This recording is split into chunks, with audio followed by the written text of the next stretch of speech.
તલવારો, ખંજરો, બંદૂકોએ અને અન્ય જ્વલનશીલ પદાર્થો છે તેના સ્ટેટસો મૂકી હલકી પ્રસિદ્ધિ મેળવતા અસામાજિક તત્વો તે તેમના વિસ્તારમાં એક રોલો પાડવાનો પ્રયાસ કરતા હોય છે અને તેમના વિસ્તારમાં લોકો તેમનાથી ડરે તેવા તેમના અભરખા પણ હોય છે.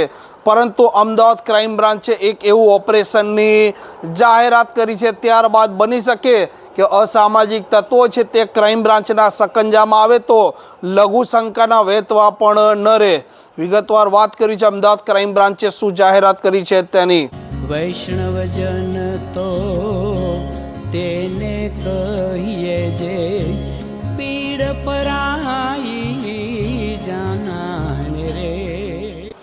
નમસ્કાર, આપ જોઈ રહ્યા છો નવજીવન ન્યૂઝ અને હું છું આપની સાથે તોફિક ગાંચી. અત્યારે સોશિયલ મીડિયાનો સમય છે અને સોશિયલ મીડિયાના સમયમાં પણ ખાસ કરીને રીલ્સ હોય અને સ્ટેટસ હોય તે યુવાનોમાં ખૂબ લોકપ્રિય પણ છે.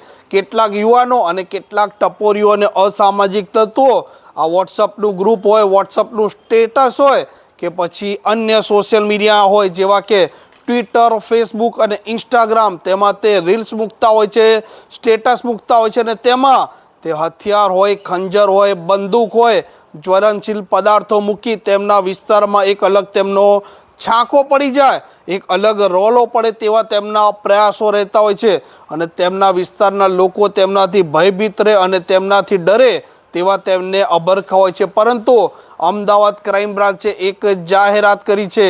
હવે પછી તલવારો, ખંજર હોય કે પછી અન્ય જ્વલનશીલ પદાર્થ, બંદૂક હોય તેવા હથિયારો સાથેના ફોટા સ્ટેટસમાં મૂકશે, પછી વોટ્સઅપ ગ્રુપમાં મૂકશે કે પછી ઇન્સ્ટાગ્રામ, ફેસબુક જેવા અન્ય સોશિયલ મીડિયાના માધ્યમમાં મૂકશે, તેમના માટે એક વિશેષ આયોજન કર્યું છે. કોઈ પણ નાગરિક આ ફોટા છે તે ક્રાઇમ બ્રાન્ચે જે વોટ્સઅપ નંબર જાહેરાત કર્યો છે તેના પર મોકલશે. ત્યારબાદ અમદાવાદ ક્રાઇમ બ્રાન્ચ તેના પર એક્શન પણ લેશે. જે વ્યક્તિ આ માહિતી આપશે તેની ઓળખ ગુપ્ત રાખવામાં આવશે તેવું અમદાવાદ ક્રાઇમ બ્રાન્ચનું કહેવું છે. આવનારા સમયમાં અમદાવાદ ક્રાઇમ બ્રાન્ચ આ ઓપરેશન પૂરજોશથી ચલાવવાની છે અને જે લોકો સ્ટેટસો મૂકી લોકોને ડરાવતા, ધમકાવતા હોય છે અને ત્યારબાદ તે ક્રાઇમ બ્રાન્ચના દરવાજે જાય તો બની શકે કે તે લઘુશંકાના વેતના પણ જોવાનું તે રહેશે કે આવનારા સમયમાં આ મામલે ક્રાઇમ બ્રાન્ચ શું કરે છે.